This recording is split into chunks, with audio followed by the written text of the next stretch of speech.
Question number 33. A uniform magnetic field B exists in the region between x equal to 0 and x equal to 3r by 2, pointing normally into the plane of paper. तो ये point हो गया x equal to 0 और ये हो गया x equal to 3r by 2. फिर कह रहा है a particle with charge plus q and momentum p directed along x axis enters the region 2 from region 1 at point p1 which is y equal to minus r. अब इस question में यहाँ पे origin हो गया और ये इस पॉइंट से एंटर कर रहा है.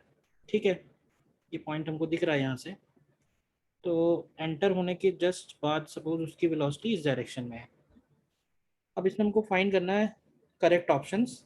अब कह रहा है कि for B greater than this the particle will reenter region 1. When particle re-enters region 1 through the longest path, magnitude of change in momentum between P1 and P2 and the farthest point given है.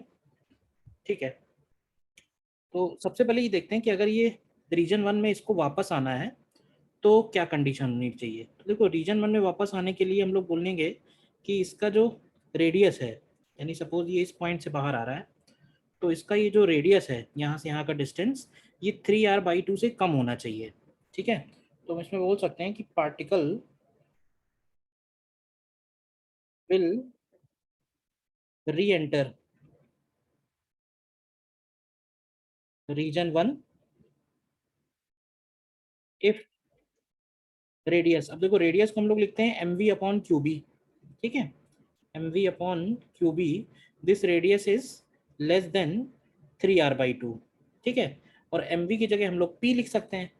तो आप देखो यहाँ से हमें b का value मिल जाएगा कि b ग्रेटर देन 2p/3qr.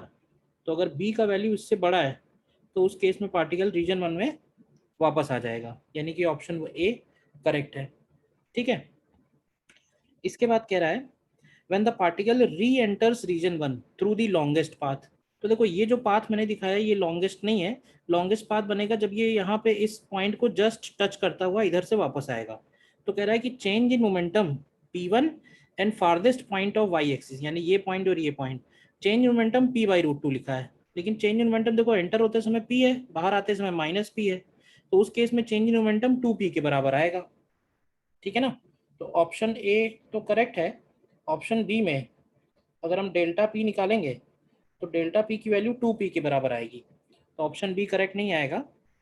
फिर ऑप्शन सी में कह रहा है for a fixed B particle of same charge q and same velocity v the distance between point p1 and the point of reentry to region 1 is inversely proportional to the mass of particle. तो देखो जिस point पे ये बाहर निकल रहा है ये डायमीटर के बराबर है. ठीक है ना, तो डिस्टेंस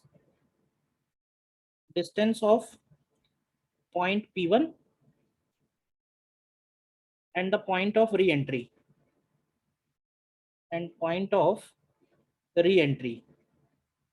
तो ये डायमीटर के बराबर है, यानी 2 टाइम्स ऑफ mv/qb के इक्वल है.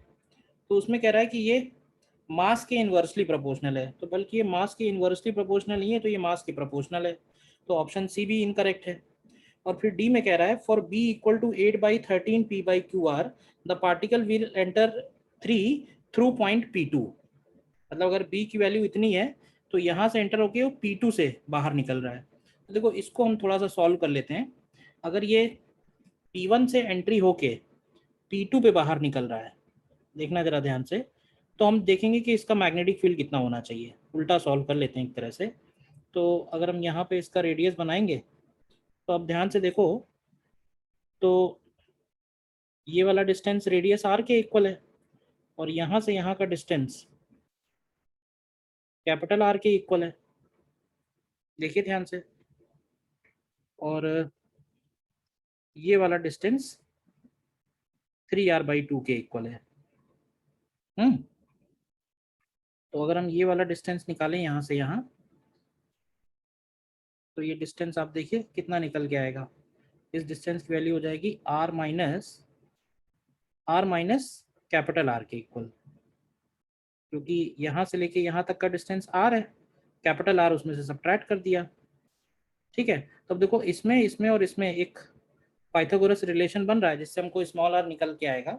तो डी ऑप्शन में हम लोगों ने एज्यूम कर लिया है कि when particle enters region 3 through P2, मतलब मान लिया है कि P2 से बाहर निकल रहा है, तो उस केस में इन तीनों में पाइथागोरस अगर लगाएं तो रिलेशन आ रहा है R square is equal to R minus capital R whole square and plus 3r/2 का होल स्क्वायर। तो अगर इसको सॉल्व करते हैं तो ये आएगा R square is equal to R square plus capital R square minus 2 small R capital R and plus 9r²/4।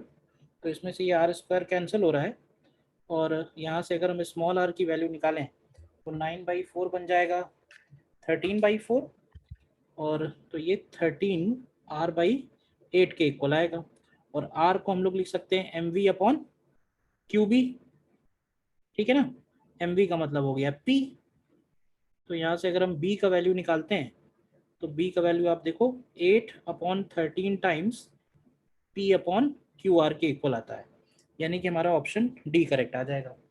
D option check करने के लिए हमने क्या किया है, हमने मान लिया है कि P2 से बाहर निकल रहा है, तो उसके लिए B कितना है, तो ये करेक्ट ऑप्शन निकल के आ रहा है।